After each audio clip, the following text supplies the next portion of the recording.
हमारे सत्र का जो टॉपिक है वो है नीति, रीति, नीति और राजनीति। रीति रूढ़ हो जाती है। रीति में आप बहुत परिवर्तन नहीं कर सकते हैं, जैसा है आप वैसा लेकर चलते हैं। नीति बनती है ऋणीय धातु से, लेकर चलने वाला, आगे लेकर चलने वाला। किसको लेकर के आगे चला जाए, कौन सी चीज़ें हैं जो आगे लेकर के आप ले जाती, किसको लेकर के जाती हैं, कहाँ लेकर के जाती है, किस समय में लेकर के जाती हैं, किसके लिए लेकर के जाती हैं। तो ये सारे सवाल उस नीति के तहत होते। फिर उसके बाद राजनीति है। राज की नीति, व्यवस्था की नीति क्या होगी, और ऐसे में हम रहीम को देख रहे हैं। इन संदर्भों के साथ हम रहीम को देख रहे हैं। हमें भूलना नहीं चाहिए कि हुमायूं के बाद अकबर का जो समय है वो मुग़ल काल, बल्कि भारत का ही कहना चाहिए, स्वर्णिम काल है। और उस स्वर्णिम काल में रहीम के अतालिक हैं अकबर, और वो अतालिक किस तरह से सोच रहा है कि उस छोटे से बच्चे को तरह तरह की भाषाओं के साथ बड़ा कर रहा है। वो उनके भीतर वो सारी संवेदनाएं, वो सारी चीज़ें जो अलग अलग भाषाओं के साथ हैं, वो उनको सिखाने की कोशिश कर रहे हैं। और हमने अभी जाना भी कि ये सारा वेस्टर्न लैंग्वेजेस के साथ भी वो हैं। जैसे ही आपका भाषा वैविध्य बढ़ता है, वैसे ही हमारे पास संस्कृति की विविधता आती है, संवेदना की विविधता आती है। और इस संवेदना की वैविध्यता के साथ जब हम चलते हैं तो हम सामान्य नहीं, कुछ विशिष्ट हो जाते हैं। रहीम के पास, रहीम जिस अतालिक के संरक्षण में था, उसकी जो मानसिकता थी, जिस दीन इलाही वाले संदर्भ तक हम जा कर के देखें, तो वो जो सबको साथ लेकर के चलने वाली बात थी, वो प्रक्षेपण हो रही है रहीम के भीतर। और रहीम उसको लेकर के एक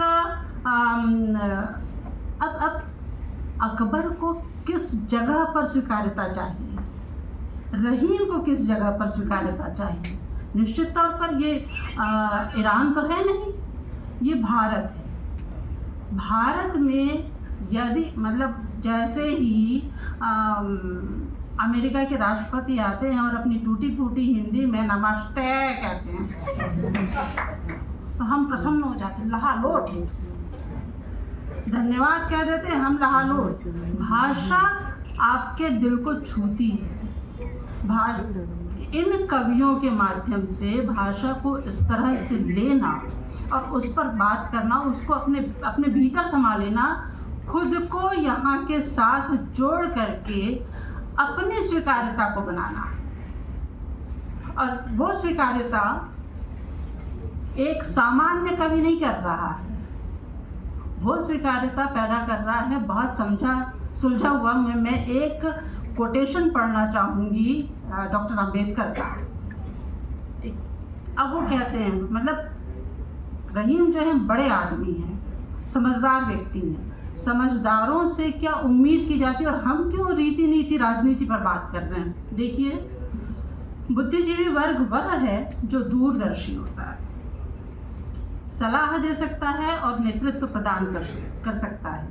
किसी भी देश की अधिकांश जनता विचारशील और क्रियाशील जीवन व्यतीत नहीं करती।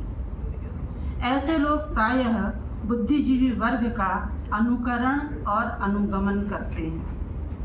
यह कहने में कोई अतिशयोक्ति नहीं होगी कि किसी भी देश का संपूर्ण भविष्य उसके बुद्धिजीवी वर्ग पर निर्भर होता है।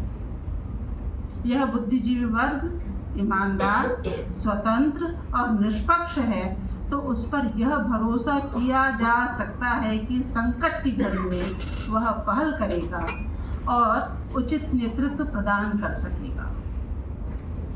यह ठीक है कि प्रज्ञा अपने आप में कोई गुण नहीं है। आप सुनिए यह ठीक है कि प्रज्ञा अपने आप में कोई गुण नहीं है, यह केवल साधन है और साधन का प्रयोग उस लक्ष्य पर निर्भर होता है जिसे एक बुद्धिमान व्यक्ति प्राप्त करने का प्रयत्न करता है। बुद्धिमान व्यक्ति भला हो सकता है, शर्त देखिए, बुद्धिमान व्यक्ति भला हो सकता है लेकिन साथ ही वह दुष्ट भी हो सकता है। उसी प्रकार बुद्धिजीवी वर्ग उच्च विचारों वाले व्यक्तियों का एक दल हो सकता है जो सहायता करने के लिए तैयार रहता है और पथभ्रष्ट लोगों को सही रास्ते पर लाने के लिए तैयार रहता है। कौन है बुद्धिजीवी? रहीम किस तरह के हैं? रहीम इस तरह की शर्तों को पूरी कर रहे हैं, वो समाज को दिशा दे रहे हैं। अब इस बौद्धिक परिदृश्य के साथ एक बहुत सुंदर सा उदाहरण विद्यानिवास मिश्र जी रहीम ग्रंथावली में देते हैं, जो रहीम की संवेदना को बताता है। वो थोड़ा सा बताती हूँ मैं, मतलब मुझे ऐसा लगता है कि आप लोगों के साथ शेयर करना चाहिए। जसोदा बार बार यो भाग है, को ब्रिज में है ही तू हमारो, चलत गोपाले राखे। और इसका अर्थ अकबर पूछना चाहते हैं, ये सूरदास का छंद है। अकबर जब पूछते हैं कि इसका क्या अर्थ है तो उनके जो रत्न है वो उनको अर्थ बताते हैं। अब देखिए कि रहीम की संवेदना कहाँ। तानसेन गा रहे हैं तो तानसेन ने सबसे पहले बताया यशोदा बार बार बुला रही हैं, अकबर संतुष्ट नहीं है इससे। फिर वो पूछते हैं तो शेख फैज़े साहब जिसका, तो कहा वो शायर हैं, कहते हैं कि रो रो करके बता रही हैं, बुला रही हैं, बोल रही हैं। बीरबल ने कहा द्वार द्वार जा रही हैं, बार बार का अर्थ लिया उन्होंने। खाने आजम मिर्ज़ा कोका ने कहा बार बार यानी दिन है। तो रहीम ने फिर उसको अलग तरह से बताया और सबको तर्क सम्मत बताया कि तानसेन गायक है, गायक आलाप लेता है इसलिए बार बार कह रहा है। फिर बताते हैं शायर जो है वो रोता है, तो रोने वाले व्यक्ति को रोने जैसा ही दिखाई दे रहा है बार बार। बीरबल घूमने वाले प्राणी है, द्वार द्वार जा रहे हैं, नहीं उधर वाले शायर को मत देखिए। और कोका जो है वो ज्योतिषी है, तो वो दिन बता रहे हैं कि बार बार यानी दिन है। और फिर रहीम कहते हैं कि दरअसल यशोदा बार बार नहीं, रोम रोम से पुकार रही है कि कोई तो हो जो मेरे गोपाल को चलने से रोक ले, कंस के दरबार में जाने से रोक ले।